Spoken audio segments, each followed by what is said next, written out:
উপায়, কিন্তু এই যে গাছটা এখনো ফুলটা ফোটেনি, কিছুদিন পরে এই ফুলটা আসবে।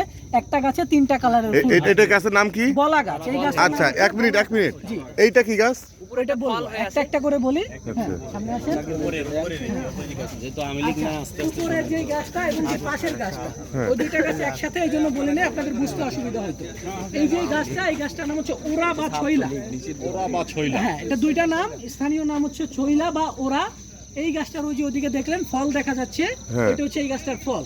এই গাছে প্রথমে একটা ফুল হয়, ফুল থেকে ফল হয়।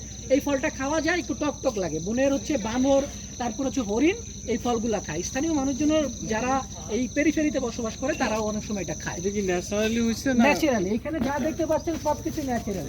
ন্যাচারাল বাদে এখানে কোনো জিনিস নাই। বলা গাছ সমতলে হয় না?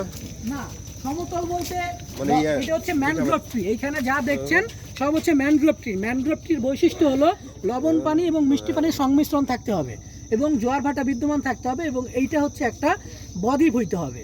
আমাদের টোটাল বাংলাদেশটাই তো একটা বদ্বীপ। সমুদ্র উপকূল থেকে যেই চরগুলো জাগে সেই চর হতে হবে। এই যে আমরা এখন যে গাছটার সামনে দাঁড়ানো, যে গাছটা দেখছি লম্বা লম্বা নারিকেল পাতার মতন পাতা, এই গাছটার নাম হচ্ছে গোলপাতা। যদিও হচ্ছে এই পাতাগুলো লম্বা, কিন্তু গাছের নাম গোলপাতা কেন?